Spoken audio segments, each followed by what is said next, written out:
Hola, ¿qué tal, mis queridos hermanos y amigos que lo escuchan? Este es su segmento Reflexiones, como siempre, con la Biblia en la mano, que en el día de hoy, con la ayuda de Dios, vamos a comenzar lo que es el estudio de la segunda carta a Timoteo.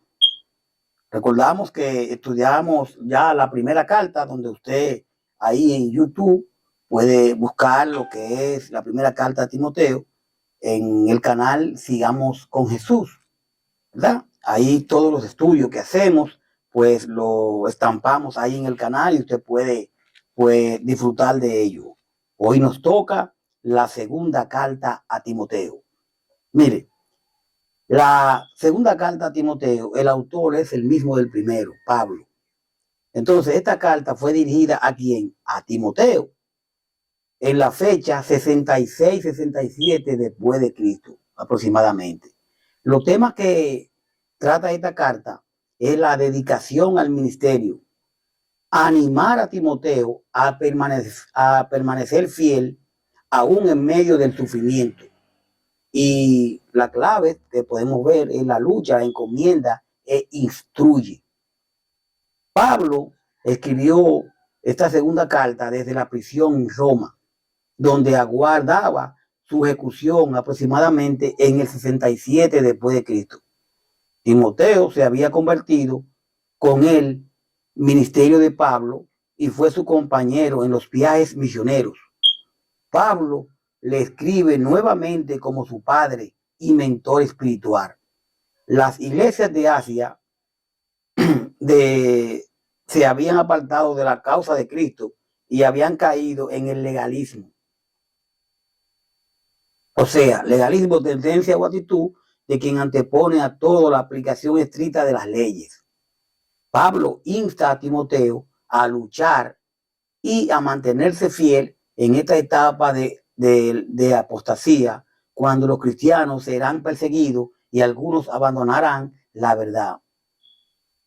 Primeramente, vemos en el verso 1 de esta segunda carta a Timoteo que dice: Pablo, apóstol de Jesucristo, por la voluntad de Dios, según la promesa de la vida que es en Cristo Jesús. A Timoteo, amado hijo, gracia, misericordia y paz de Dios Padre y de Jesucristo nuestro Señor. O sea, claramente aquí dice la carta: querido hijo Timoteo, te envío mi saludo y de todo corazón les pido a Dios Padre y a Jesucristo nuestro Señor que te llenen de amor, te ayuden en todo y te den su paz. Como te dije antes, soy apóstol de Cristo. Dios me envió a comunicar su mensaje y me prometió la vida eterna por medio de Cristo Jesús. Primera de Timoteo 1:2. En muchas de sus cartas, Pablo hace énfasis en que su apostolado fue creado por la voluntad de Dios y mandato de Dios. Primera Timoteo 1:1. Y Pablo establece su oficio, la autoridad con que lo ejerce y el motivo que lo inspira. Por eso él dice, Pablo, apóstol de Jesucristo, por la voluntad de Dios, según la promesa de la vida que es en Cristo Jesús.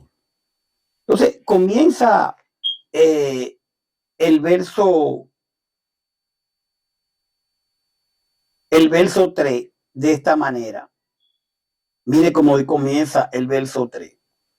Dice, de segunda de Timoteo: doy gracias a Dios, al cual sirvo de mis mayores con limpia conciencia, de que sin cesar me acuerdo de ti en mis oraciones noche y día, deseando verte al acordarme de tus lágrimas para llenarme de gozo, trayendo a la memoria la fe no fingida que hay en ti, lo cual habitó primero en tu abuela Loaida y en tu madre Eunice, y estoy seguro que en ti también. Por lo cual te aconsejo que avives el fuego del don de Dios que está en ti por la imposición de mis manos. Porque no nos ha dado Dios espíritu de cobardía, sino de poder, de amor y de dominio propio. Aquí Pablo, ¿verdad?, le habla de lo que es testificando de Cristo, la fe y la herencia que Timoteo tiene. Y él dice en el verso 3, doy gracias a Dios, al cual sirvo de mis mayores con limpia conciencia, de que sin cesar me acuerdo de ti en mis oraciones noche y día.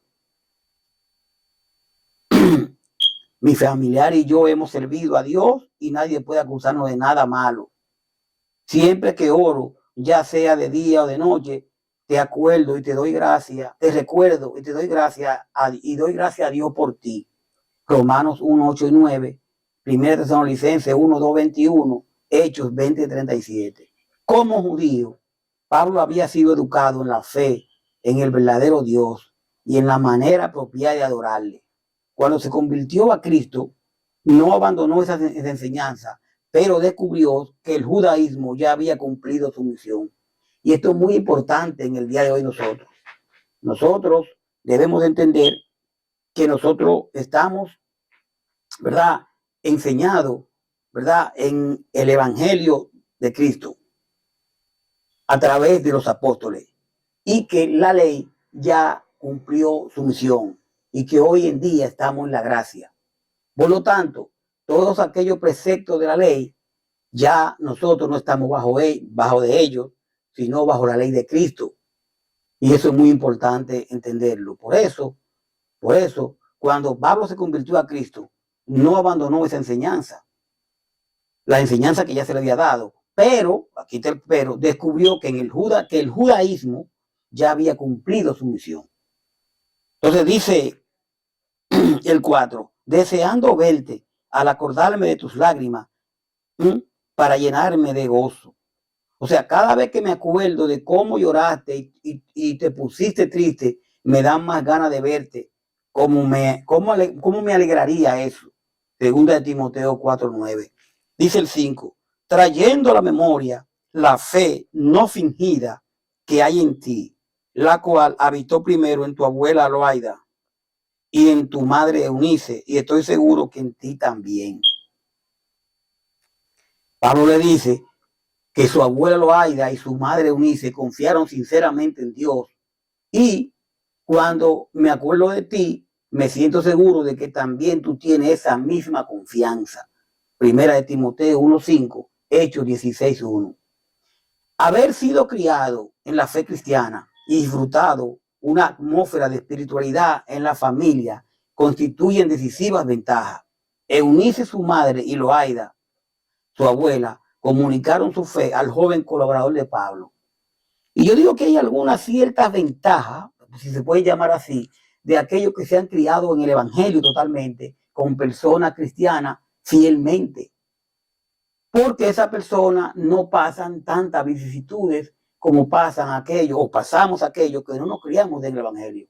Ahora bien, hay una ventaja por un lado de criarse en un hogar cristiano, es verdad, pero también ya es un punto de vista mío, que esas personas que se crían en el Evangelio, si se descarrían y conocen el mundo, es más peligroso que aquellos que no nos hemos criado en el Evangelio y conocimos primero el mundo.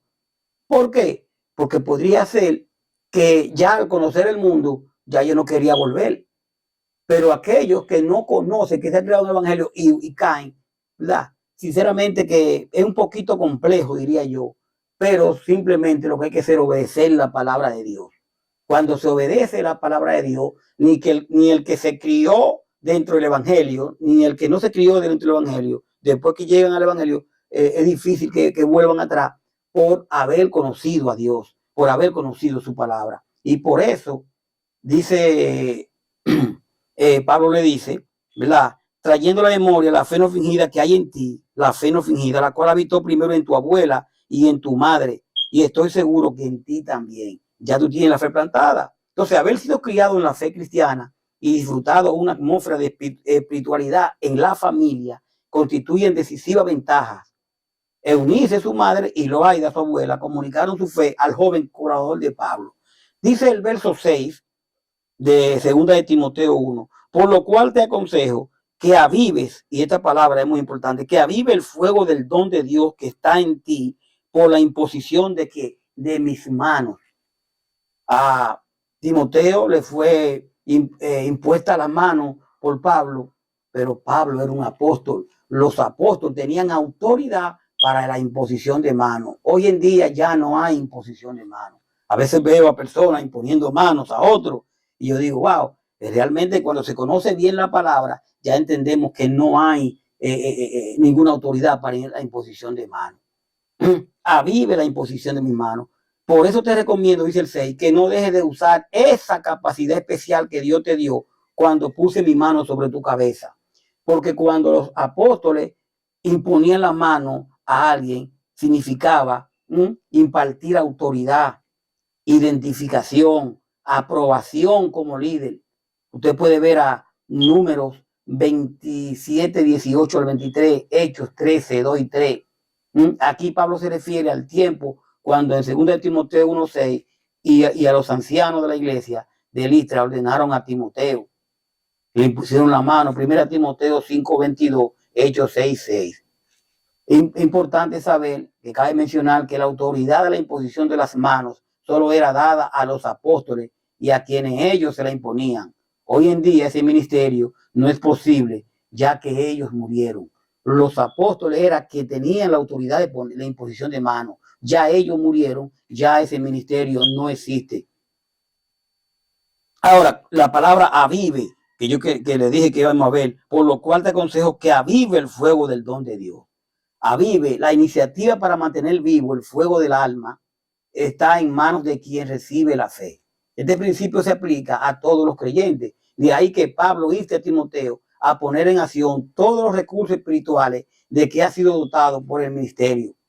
Aunque no especifica el don, su uso de la palabra griega charisma sugiere una manifestación divina, distintiva del Espíritu Santo, concedida a Timoteo por medio de las oraciones y de los apóstoles. 1 Timoteo 1:8.